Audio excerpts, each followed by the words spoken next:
Great. So, hey, so guys, this is Chuck Earls. He is my friend for quite a few years now, and I cannot do him justice with an introduction, so I'll do a little bit and let him tell you the rest.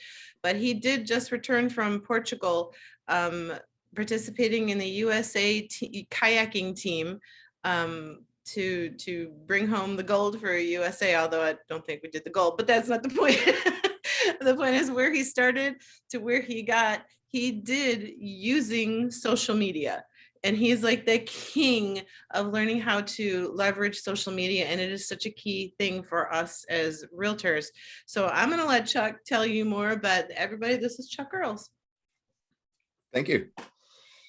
It's a pleasure to be here talking to you guys. So before we get started, I'll just give you a little bit of an introduction, background about me. I met Nikki.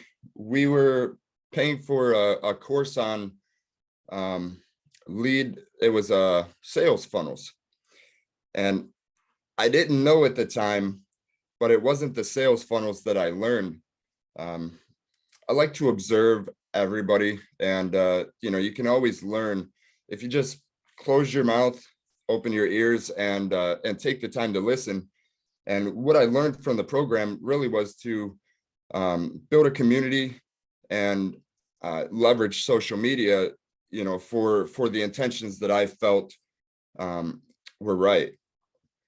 Obviously, there's bad ways to do it, and I'm not a fan of manipulation or anything like that. I truly believe that I've gotten here just by being truly authentic and caring about people. And when you do that, you start to build this massive army behind you that helps push everything forward. So I started out, when I first met Nikki, I was running independent vacuum cleaner shops, just retail shops, selling high-end products and doing repairs, selling supplies and stuff like that. And I've always felt the need to try to change the world in some way. And unfortunately, that really wasn't the right way for me, because for a lot of reasons, but it led me to here where I got tired of working for other people and not having control in my own life.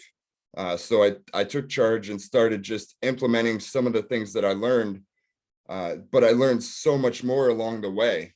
It's true what they say.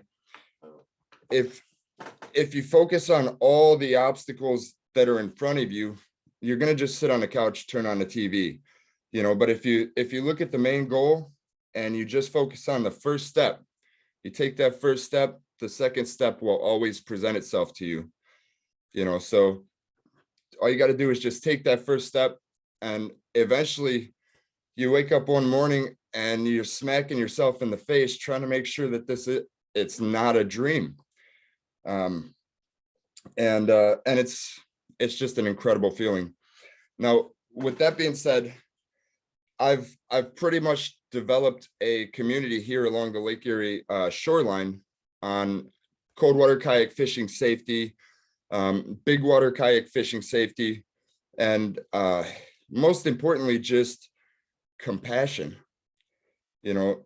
I was scrolling through my newsfeed this morning, and a lot of the people that have been following me for years, I see them doing just little things to help people, instead of being what I like to call crabs in a bucket.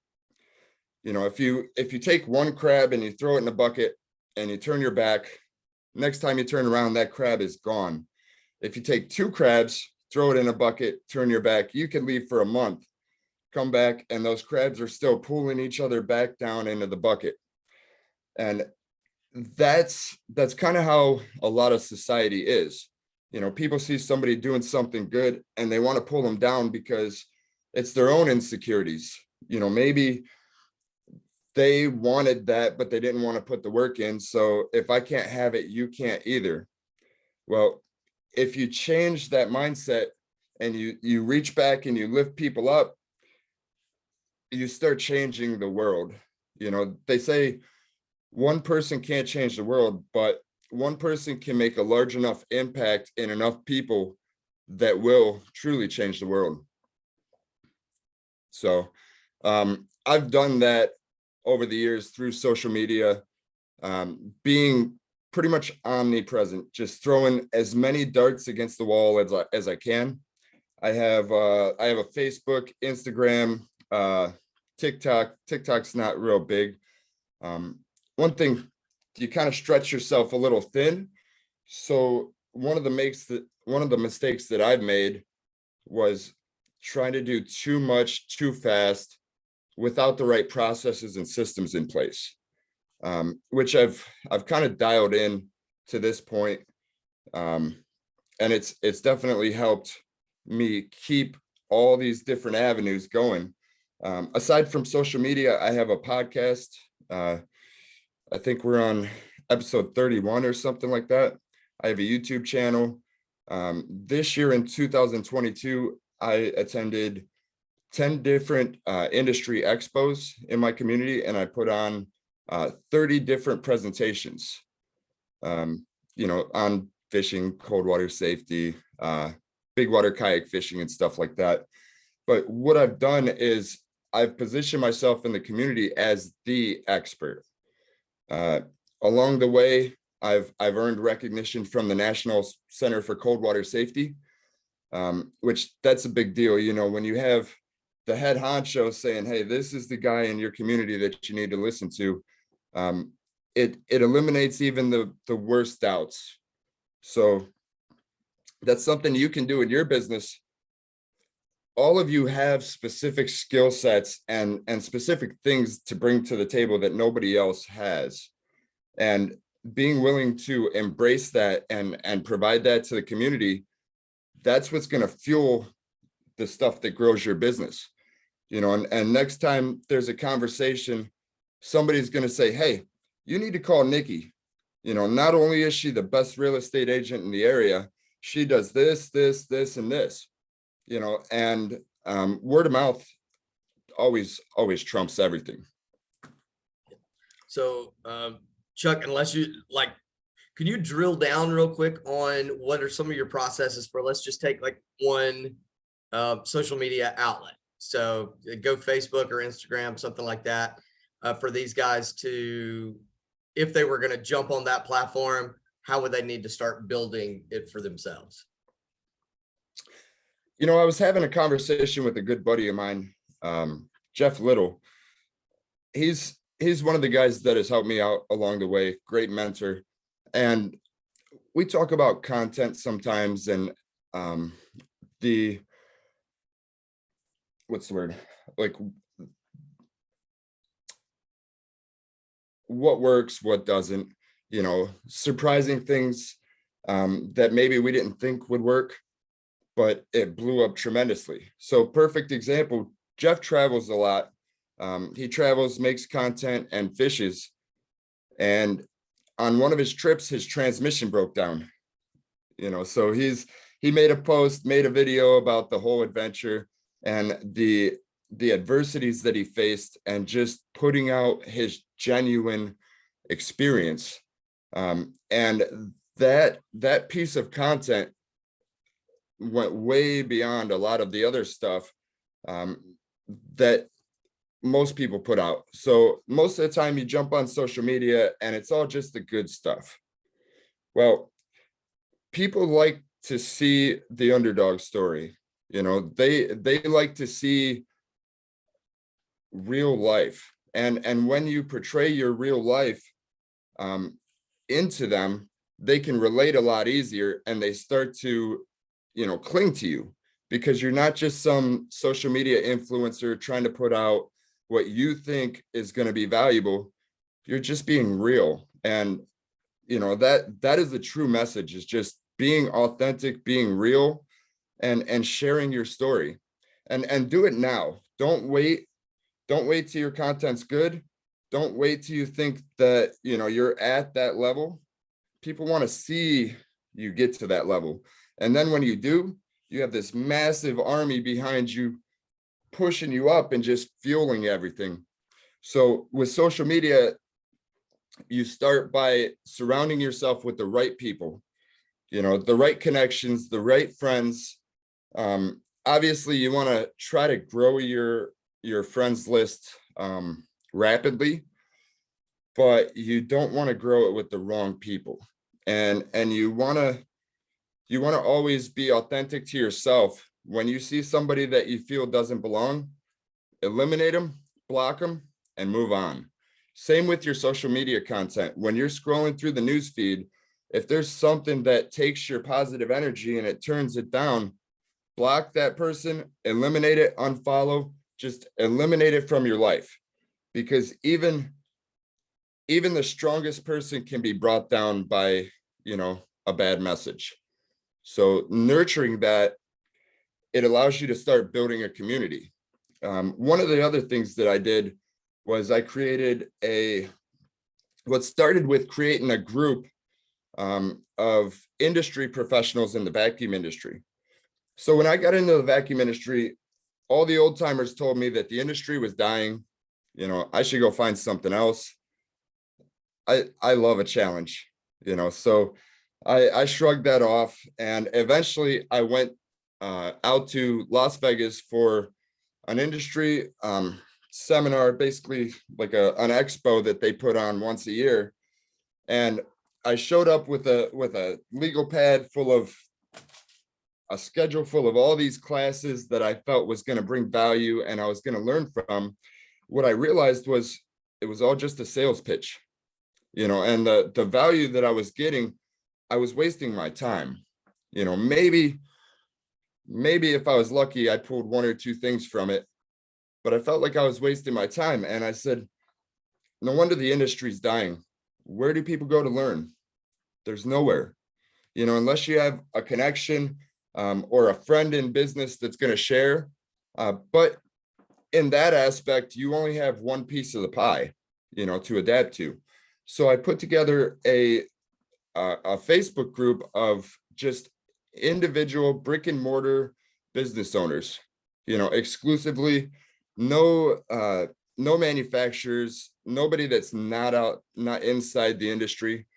And we stick to that even to this day. I think there's 530 members, something like that. Some of them in Australia, Canada, and what it's become basically is a community where everybody supports everybody else.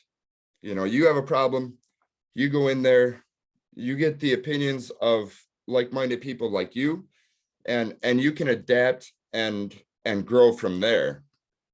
Now, I've since left that industry. I'm still an admin in that group, but I have a solid group of there's two people that keep the ball going, and they know what the intentions of the group is, and they're going to keep it pushing forward.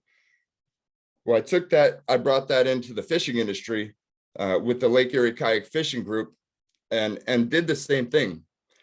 So you guys can do that with your real estate.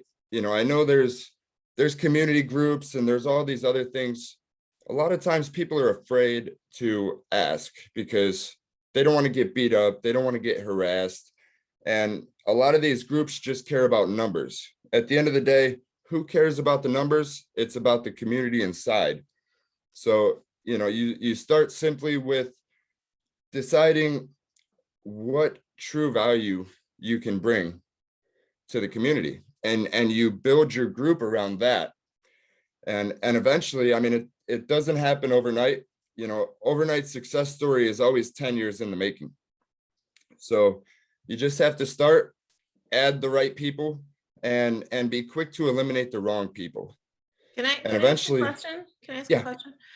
So you're saying like I live in Sevierville in like Boyd's Creek, so I should create a group and about Boyd's Creek. I don't know, maybe it's real estate, maybe it's something else that I know about Boyd's Creek, but present myself as an authority, as the local expert.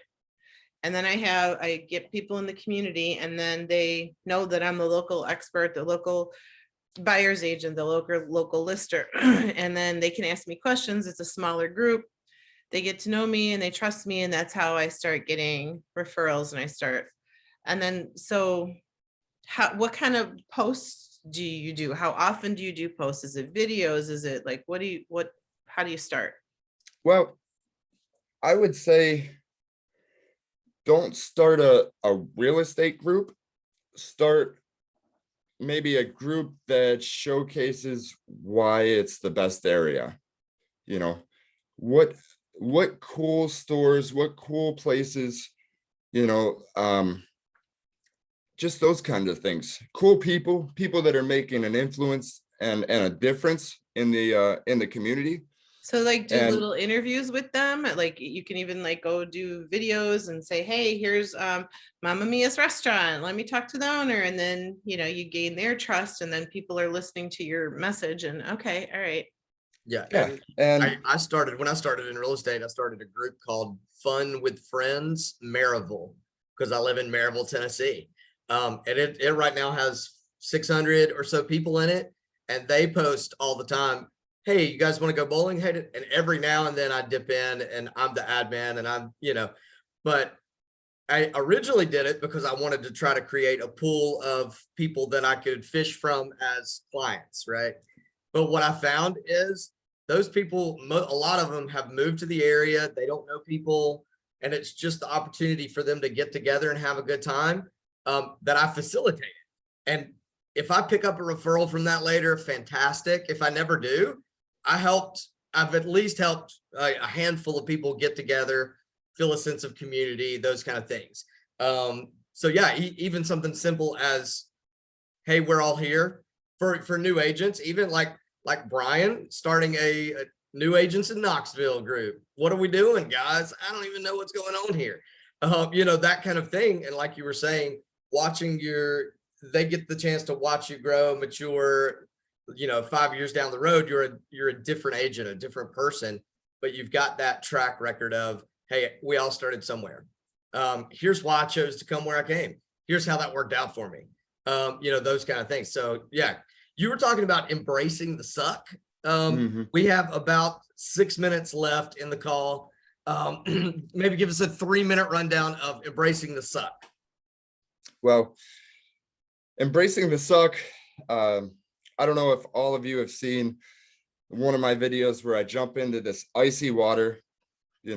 People think I'm nuts. I jump into the icy water with my safety gear on to test it. I hate cold. I hate being cold. But when you train your mind to embrace the suck, you see that obstacle and you just figure out how to overcome it. So that's really the definition of embracing the suck, is accepting the challenge and finding the way to overcome it. All right. And so April and Brian, real quick, what sucks about being a real estate agent? I don't know who's going first. You are. It don't matter. I try not to let people, they kind of get you hooked in, and, you do get excited. I do like working with people, but not letting that get me down, because it can be frustrating when you're trying to get business. But I was thinking before, when you were saying embracing the suck, I used to get up early because I used to go running first thing in the morning. And I was thinking of what Brian said, or not Brian, sorry, Chuck. Mentally, it did stink, but once you get going, it made me feel great. It was a great way to start work. It was a little bit easier in Florida because it wasn't 26 degrees out. But it was just the mindset, like you said. Like, I made sure I got that in every day, and it made me feel more, not powerful, but just ready to take on the day. Like, it didn't matter. And I just think it's a good self-discipline to do that. So, but I don't let too much get me down. But it's just, if you talk about real estate in general, it's just people dragging their feet, I guess. Okay. Yeah. I don't mind calling people. Making up their mind. So a way that you can combat that is do an article, a short video, something like that. You want to overcome the objection before it pops up. So you provide this resource for people saying, here's what usually happens to the average person. They drag their feet, they're tough to make a decision, which is okay. That's human nature. And that's important. You always want to remind people that you're not here to beat them up. We all didn't know better at one time or another, and it's really the education. So you provide them with this opportunity to read through, maybe share some, unnamed stories about somebody that, they drug their feet and they lost the property of their dreams. And when somebody reads that, they remind themselves secretly, hey, I can't snooze on this. So instead of being out there and being salesy, you're just being out there and sharing your stories and your experiences. And that's what's gonna, grow the business and influence. And eventually you have this solid direction, basically, and almost like a roadmap that you can send to your clients and say, hey, I know this is an intimidating process. It can be very challenging. There's a lot of stuff that you don't know, but I put this together to help you along the way. If you want to read it, if you want to watch the video, here you go. And you just leave it at that. And if you break those up, April, if you break those up into like 5, 6, 7 segments, then that as they go through the process with you, they get a reminder once a week. Here's steps 1, 2, and 3 we covered. Watch out for number 4. Here's what we're about to face. This has been done, those kind of things. Here's what we're facing together. Let's make sure we don't get stuck, blah, blah, blah. And so you're their friend. You are more knowledgeable than them. There's a reason they hired a real estate expert. And so put that out there. Hey, Brian, real quick, anything suck for you? Basically the same thing. I've had, people that seem like they're ready to go, and then I kind of get ghosted, or they, they're just dragging their feet. It's kind of discouraging. I'm a new agent, so I don't really know what I'm doing all the way, so I'm just learning. But yeah, I'm not going to let it get me down. I'm just going to keep on making calls and try. That's all you can do. And like Chuck was saying, just get up early in the morning and get things going, and don't lay around and don't look at the obstacles in front of me, because I think that's kind of what I was starting to do. As in, people just aren't moving forward right now and kind of getting discouraged.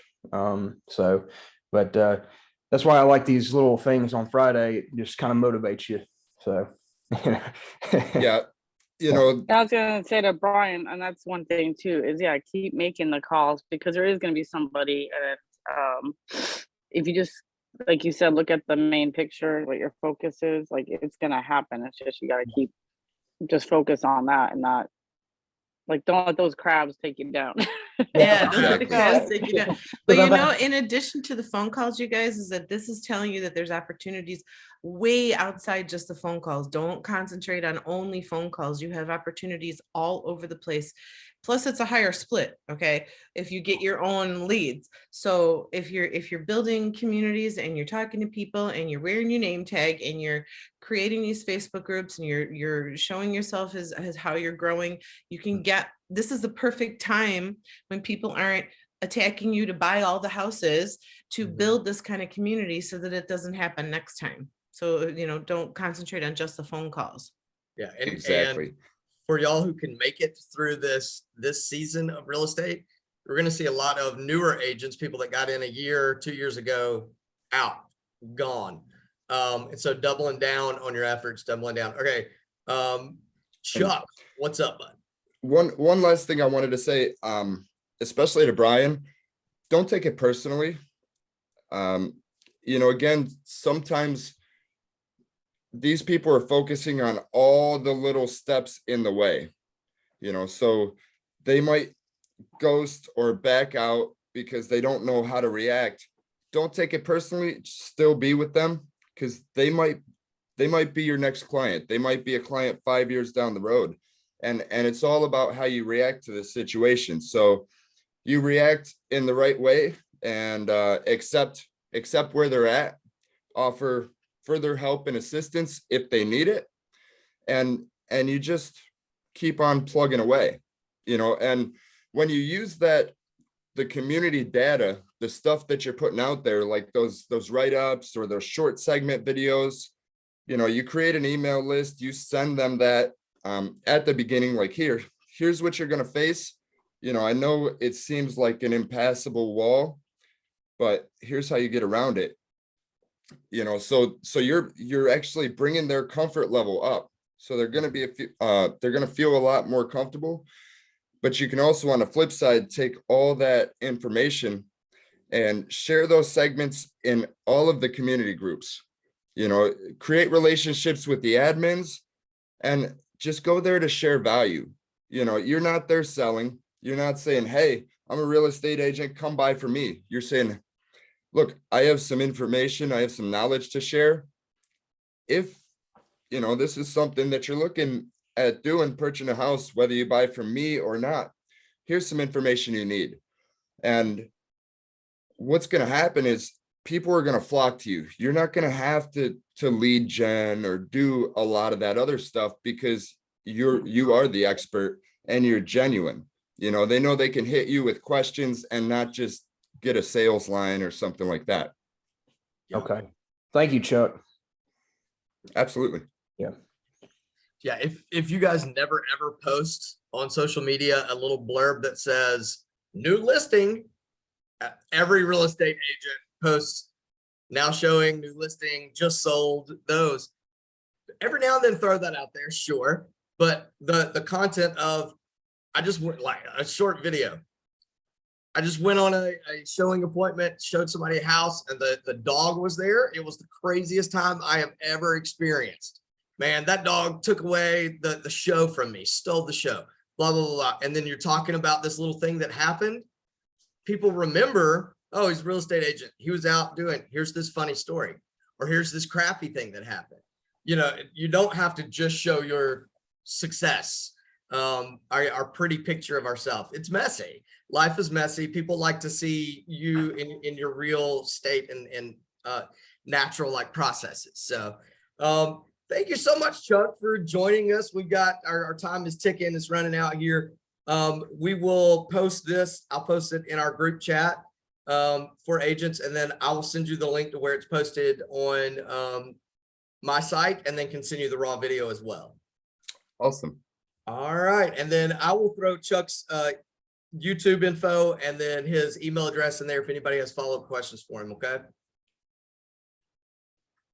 Sounds good. Awesome. Thank you guys you. have an incredible week. Thank you. Thank you. Thank you. All right. It's been a Thanks, pleasure Chuck. talking to all of you. It was a pleasure, Chuck. Thanks. Thanks, guys. Bye-bye.